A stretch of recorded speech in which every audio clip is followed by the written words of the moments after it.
Welcome to Lecture 6 in a series of 8, Management and Business Environment. This one is about what have economists ever done for us, or for the firm at least. It's going to look at economics' influence on strategy. I'm going to look first at what we call the strategy of the firm. So we're going to look at, title the lecture, competitive strategy, and by firm what we mean is organisations who have a single product or single market, or the strategic business units of larger corporations. Lecture 7, the next lecture, will deal with handling the mix of strategic business units and of handling the different products you might decide for one organisation to operate. This is about how do you manage those individual units. For that reason, you'll find that this will be a little bit closer to the classic economic model, though within it there are still a number of criticisms that we make. When I finish this first part of the lecture, which is about 7 minutes long, I would suggest that you look at the essential link below. This is available on the web just below where I've posted this presentation. So do have a look at that, and then before we go on to look at industrial economics. But before we do that, I'm going to introduce you some of the basic principles of neoclassical economics. Okay, so what we're going to look at today, look at the standard economic model and the effect that has on industry market competition, and some of the issues related to that. But then we're going to attempt to extend that standard model. And the first industrial economics perspective we're going to look at, the structured conduct performance paradigm, the SCP, is an extension of the neoclassical model. It is not in itself a new model. We'll also then look at Michael Porter's 5 competitive forces, and this is a model of industry characteristics. Again, this is derived from SCP logic, so although it's an extension of neoclassical economics, it is not in itself a rejection of it. By that what we mean is that the firm still stands as a homogeneous organisation.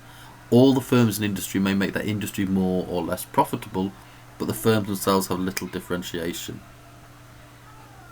So because standard economics presuppose a few things. Firstly, it will suggest that within any industry, that means when firms are producing broadly the same or replacement products, then all competition is exclusively based on price. What that means is that the only way you can be more competitive than other firms is if you can somehow cause your price to be lower. And then for some industries that will not be possible because they're there, and then effectively everyone will be able to sell what they can into the market at a given price. Firms may be price takers, or they may well be price leaders, in which they're the ones who actually set the price. They're price leaders, and that means they're probably the most efficient in the industry, and price takers are firms that will follow them and probably a willingness to make less profit have to match their prices. It does explain that how all firms inside an industry can earn higher profits by creating barriers to entry, and so they create an outside of the industry through the idea of mobility barriers, and a mobility barrier is a barrier in which it's difficult or impossible for a new firm to travel through. So this explains how an industry may be competitive, how an industry may be profitable, how firms in an industry may make a lot of money, but it does not explain fundamentally how one firm within an industry may outperform another. And therefore it's underpinning and something which we as practical managers who are using economics are interested in. How come it does not explain competitive advantage to us? So the standard economic model consists of a few areas. Perfect competition, in where there's equilibrium between various competitors who are then going to produce and compete with each other on price only. Monopolistic competition, there may be disequilibrium in certain product categories, there may be differences between the products, but there will be certain elements of competition. So there might well be, like for instance we're talking about in the fast food industry, it's not just on price. People may have a monopoly on one thing, so for instance McDonald's only is only allowed to do the Big Mac, but other burgers are available, as they say. Oligopoly, where you have a few very big firms that dominate a market, though there may be a lot of small firms that circle them and niche them or provide certain products within that market, but it's dominated by a few firms. And monopoly, complete disequilibrium, where one firm completely dominates the market. Perfect competitive industry, therefore, 6 main characteristics: large numbers of buyers and sellers. We're talking petrol stations, corner shops, etc. The idea of perfect knowledge. We know not only all the qualities of all the products, but the price of all the products at any time. So when we leave the house in the morning, we know there are 12 shops in the area, and we know which one's going to offer us the best price. The products are all identical, so we know if we go to those 12 shops, we can get things from them that are exactly the same as the others. All the firms operate independently. They're not influenced by one another, they're not owned by one another, they're not franchisees, they're not in any sort of agreement. They're all independently, like if you like the model of quite a number of large family-owned shops all operating in the same area. Anyone can decide whenever they feel like it to set up a new shop or enter the market.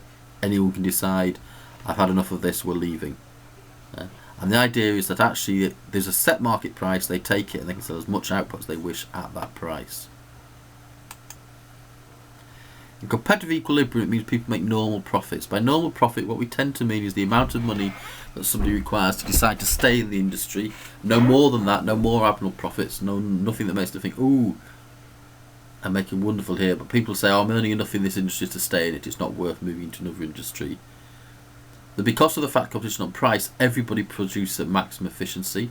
Anyone producing inefficiently is forced to drop out, forced to go bankrupt, cannot compete.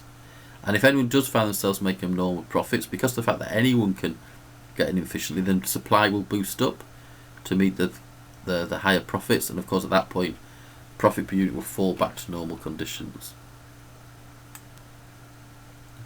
Process of monopolist competition is a situation where there are many firms that are producing similar but not identical goods.